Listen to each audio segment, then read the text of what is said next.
Hi, welcome sa aking page. Ako nga pala si The Curious Man, pwede ka bang mag-subscribe, like and share? Salamat. Ano nga ba ang nangyari sa Bangkok kung curious kayo tere sabay-sabay nating alamin?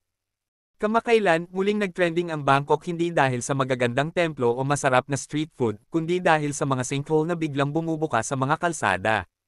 Ano nga ba ang sanhi ng mga ito? At paano naaapektuhan ang mga mamamayan? Tara't alamin natin. Noong nakaraang Setyembre, isang higanteng butas ang bumulaga sa gitna ng Samsenador Road.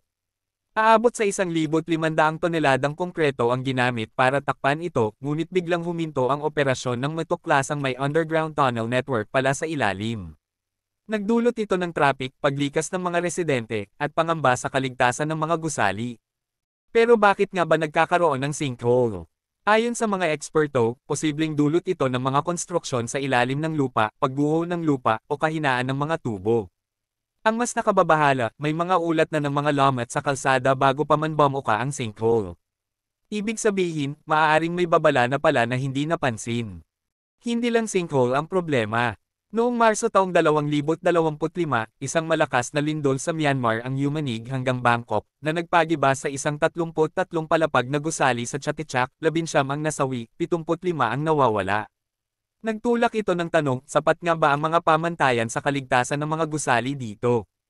Kailangang kumilos ang mga awtoridad, siguraduhing matibay ang mga konstruksyon, imbestigahan ang mga underground project, at bigyan ng prioridad ang kaligtasan ng publiko.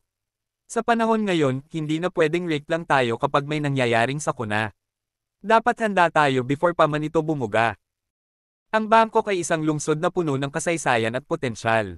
Ngunit para patuloy itong umunlad, kailangang matuto tayo sa mga insidenteng ito. Sa mga mamamayan, maging alerto. Sa mga awtoridad, maging proactive. Para sa ligtas na kinabukasan ng lahat.